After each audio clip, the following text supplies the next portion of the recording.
tempat yang dulu dikenal sebagai Mountain oleh media asing itu dimenangkan pacarnya. Rooms during ritual time. Harus melakukan hubungan seks dengan orang yang bukan pasangannya. Bless.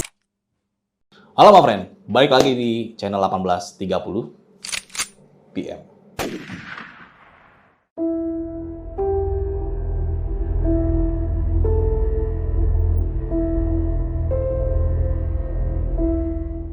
Nah, kali ini udah episode ketiga, gue membahas sebuah kisah. Sebelumnya kita bahas tentang Gunung Kawi, dan kali ini tidak jauh-jauh dari Gunung Kawi. Ini mungkin masih saudaranya Gunung Kawi ya, tapi letaknya bukan di Jawa Timur, tapi di Jawa Tengah, yaitu Gunung Kemukus.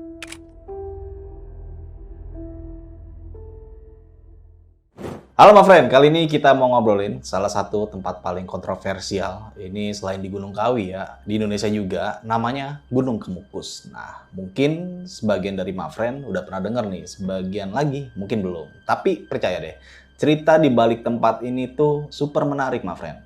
Mulai dari sejarah kerajaan, ritual mistis, sampai artis dan pejabat yang pernah kesini. Jadi kemarin kan beredar beberapa cerita di Gunung Kawi ini, artis sampai pejabat itu terlibat juga tuh. Itu sih cuman isu aja ya, kita nggak tahu kebenarannya. Ternyata bukan hanya di Gunung Kawi aja my friend, di Gunung Kemukus pun juga. Tapi Gunung Kemukus satu ini menjadi salah satu gunung yang mungkin ini agak menarik buat dibahas nih. Kita lanjut ya.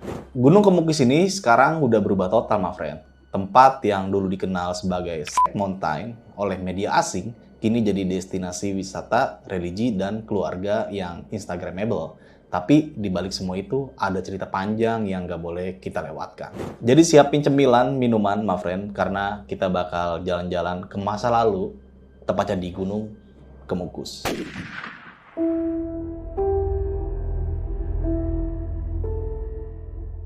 Oke my friend, kita mulai dari awal. Gunung Kemukus ini nggak muncul begitu aja my friend. Semuanya berawal dari seorang tokoh bernama Pangeran Samudro. Pangeran Samudro adalah putra dari Prabu Brawijaya V, raja terakhir Kerajaan Majapahit.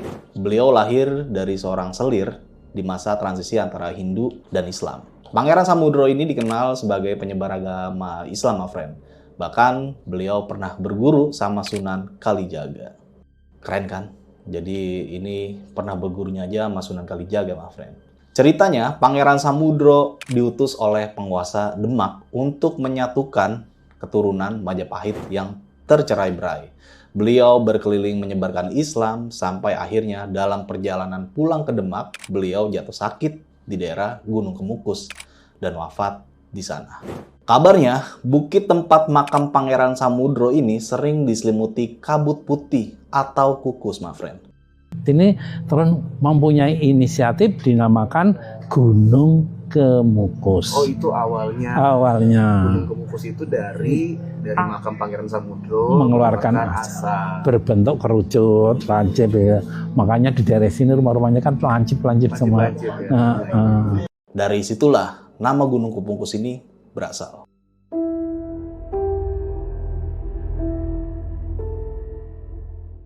Jadi my friend, buat kalian yang belum tahu Gunung Kemukus ini letaknya di mana, yaitu di daerah Sragen, Jawa Tengah, my friend. Nah, ini gue lanjut ya. Disinilah drama dimulai. Setelah Pangeran Samudro wafat, Dewi Ontrowulan, ibu tiri dari Pangeran Samudro ini, mendengar kabar, langsung menyusul dari Demak, my friend. Begitu sampai di Gunung Kemukus, Dewi Ontrowulan mencari makam Pangeran Samudro. Lalu ia bersuci di sebuah sendang. Nah, sendang ini yang dimaksud adalah mata air yang tak jauh dari makam tersebut. Setelah itu, Dewi Ontrowulan menghilang. Konon, ia moksa, my friend, alias lenyap. Makam Pangeran Samudro dan Dewi Ontrowulan kemudian menjadi satu kompleks pemakaman yang dikeramatkan. Nah, my friend, disinilah titik balik ceritanya. Dari situs ziarah yang sakral, Gunung Kemukus berubah menjadi tempat yang kontroversial. Semuanya berawal dari salah tafsir, my friend. Ini sebenarnya simple ya. Kesalahannya itu salah tafsir aja. Salah tafsir seperti apa sih? Ada satu pepatah dalam bahasa Jawa yang disampaikan oleh juru kunci Pangeran Samudro. Asal-usulnya dia mempunyai keyakinan gitu kan hanya salah kaprah, salah dengar, salah persepsi. Waktu itu mbah-mbah saya, juru kunci yang dulu, kan nggak paham bahasa Indonesia. yang ziarah ke sini tuh orang dari Jawa Barat. Jadi bahasanya nggak paham bahasa Indonesia, menerangkan dengan bahasa Jawa. Ya, le anakku kabeh, kowe yen arep ziarah sowan ning makame Pangeran Samudra kuwi kaya to kowe iki mara ning demenanmu. Dia kan arep udan angin, arep apa-apa, ada masalah apa-apa, udah nekat yang kesini kayak orang yang berkunjung di pacarnya itu, demenan kan pacarnya. Nah, itu salah kaprah, salah dengar, salah persepsi bahwa kalau kesini harus membawa demenan. Salah tuh. Nah, itu salahnya di situ itu. Jadi artinya seperti ini, my friend. Siapa yang mau hidup sukses, maka ziarahlah ke makam Pangeran Samudro seperti kamu mendatangi kekasihmu. Nah, itu yang dimaksud tadi ya, tafsir atau menurut juru kunci dari Pangeran Samudro. Pesan ini sebenarnya mengajarkan kita untuk datang dengan perasaan rindu, sungguh-sungguh, dan penuh penghayatan kepada Tuhan, my friend. Tapi sebagian orang menafsirkan kata mendatangi kekasih ini secara harfiah. Mereka percaya untuk mendapatkan kekayaan dan kesuksesan harus melakukan hubungan seksual dengan orang yang bukan pasangannya atau bukan pasangan sahnya, my friend. Sebanyak 7 kali dalam 7 malam. Tepatnya pada malam Jumat Pon atau Jumat Kliwon. Gila sih ini. Tapi gue pengen tahu lebih jelasnya seperti apa sih Gunung Kemukus.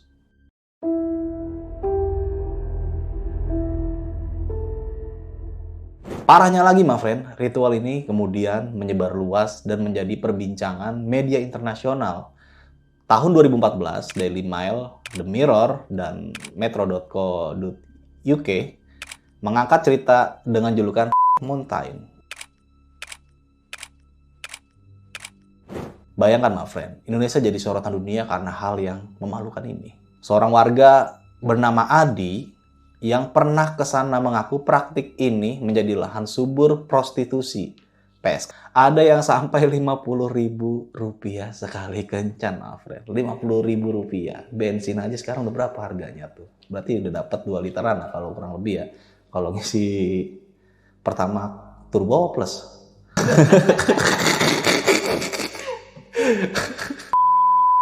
Jadi si Adi ini sempat ketemu Mbak atau PSK, sudah tua, my friend, di atas 40 tahun. Gila tuh, 40 tahun masih dagang dia. Sorotan media asing ini bikin pemerintah kebakaran jenggot, my friend. Gubernur Jawa Tengah saat itu, Ganjar Pranowo, langsung angkat bicara. Beliau dengan tegas menyatakan, apakah kita memperbolehkan prostitusi bebas dan aliran sesat? Ziarah silakan aja, ritual bebas ya jangan, menurut Pak Ganjar seperti itu, my friend. Bupati Sragen saat itu, Agus Faturrahman, juga setuju, my friend. Beliau langsung menindaklanjuti dengan menutup lebih dari 60 tempat karaoke dan warung yang digunakan untuk transaksi di sekitar Gunung Kemukus. Jadi kalau kita lihat-lihat gambarannya itu seperti kayak remang-remang gitu ya. Jadi Gunung Kemukus ini di sekitar itu kayak warung-warung pada saat itu. Nggak tahu sih kalau sekarang kayak gimana. Pemerintah juga menyebut praktik ini sebagai pembelokan kultur dan kurangnya pengetahuan. Mereka kemudian mengencarkan sosialisasi untuk meluruskan pemahaman masyarakat bahwa Gunung Kemukus ini adalah tempat wisata religi, bukan tempat pesugihan. Apalagi yang dimaksud tadi ya dengan ritual tukar pasangan. Ya ini udah ngaco sih menurut gue. Menariknya, my friend, ritual ini juga diangkat oleh BBC World Service dalam sebuah dokumenter berjudul. Dokumenter ini mengisahkan bagaimana orang-orang dari berbagai daerah datang ke Gunung Kemukus tiap 35 hari untuk melakukan ritual zina demi mendapatkan keberuntungan. Ini udah ngelakuin zina, bukan pasangan resmi, bukan pasangan sah, terus mengharapkan keberuntungan. Beruntung dari mana, bro? My friend, sekarang kita masuk ke bagian yang paling dinanti-nanti. Meskipun terkenal kontroversial, Gunung Kemukus ternyata jadi magnet bagi banyak orang penting, termasuk artis dan pejabat. Siapa saja mereka? Kita bedah satu persatu ya, my friend.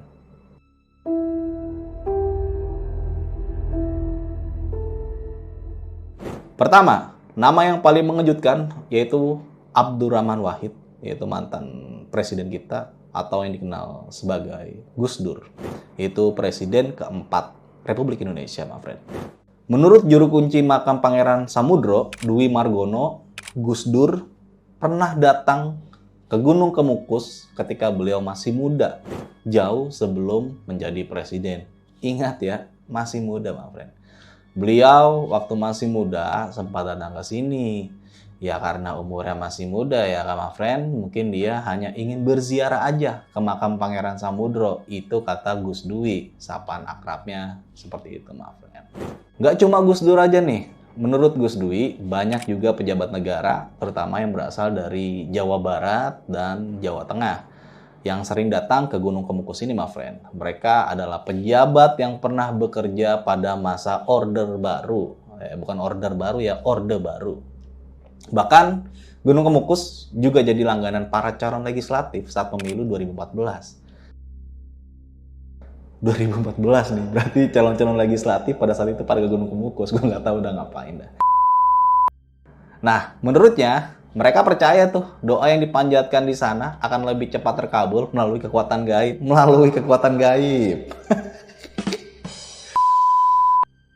Nah, my friend, ini yang paling seru. Banyak banget nih artis tahun 1990-an yang konon sering ke Gunung Kemukus. Mereka datang untuk ritual penglaris alias minta kelancaran rezeki dan karir. Minta kelancaran mah sama Tuhan kalian aja lah. Ngapain ke makam atau ke tempat-tempat seperti itu. Sang juru kunci mengaku sering melihat wajah-wajah artis yang tampil di televisi. Tapi sudah tidak hafal tuh juru kuncinya satu persatu nama mereka. Kira-kira siapa, my friend-nya? Kalau kalian tahu bisa dong tulis di kolom komentar. Kata juru kuncinya nih, my friend, mereka juga ada tuh yang tirakatan di sini. Makanya kita sediakan ruangan aula di samping makam. Kalau peziarah ingin menginap, penduduk sekitar juga menyediakan warung-warung buat menginap. Itu kata Gus Dwi. Jadi memang sudah disediakan ya oleh penduduk sekitar. My friend, setelah sekian lama bergelimang stigma negatif, Gunung Kemukus akhirnya berubah.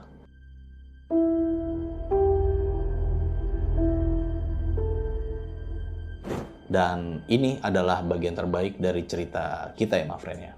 Jadi Gunung Kemukus udah kayak berubah total lah, nggak kayak seperti itu lagi. Jadi mulai Oktober 2020, pemerintah pusat melalui Kementerian Pariwisata dan Kementerian PUPR. Jadi di Kementerian Pariwisata dan Kementerian PUPR menggelontorkan dana sekitar 48,4 miliar untuk merehabilitasi kawasan Gunung Kemukus. Wah, ini lumayan cukup besar ya dananya ya.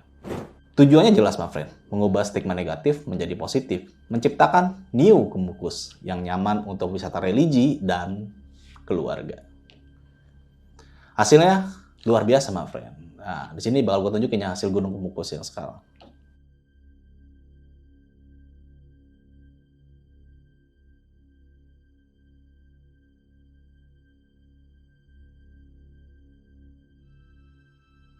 Kawasan ini kini punya gerbang barong yang megah sebagai ikon baru, my friend.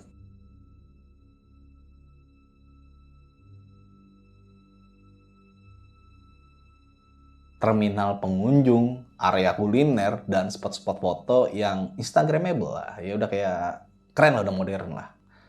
Kunjungan wisatawan pun melonjak drastis, my friends. Sebelum revitalisasi, rata-rata pengunjung sekitar 33.000 orang per tahun.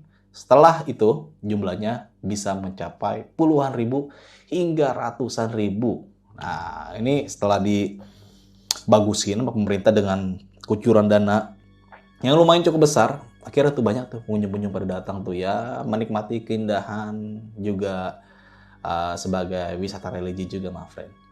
Tiket masuknya juga terjangkau tuh, my friend. Cuma 7.000 untuk semua pengunjung dan parkir motor cuma 2.000 sampai 3.000.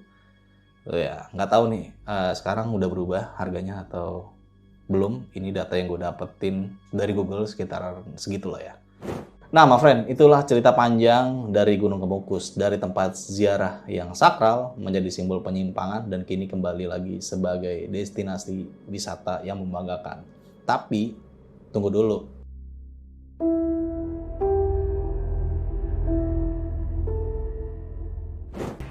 Komplotan dukun pengganda uang ditangkap aparat kepolisian Polres Sragen. Uang korbannya ludes tak bersisa. Bukannya berlipat-lipat, uang korbannya malah amblas hingga lebih dari 200 juta rupiah. Tahun ini baru ada kasus yang dimana ada dukun palsu yang beralasan bisa menggandakan uangnya. Dan itu ada korbannya juga. Kerugiannya mencapai 22 juta kurang lebihnya.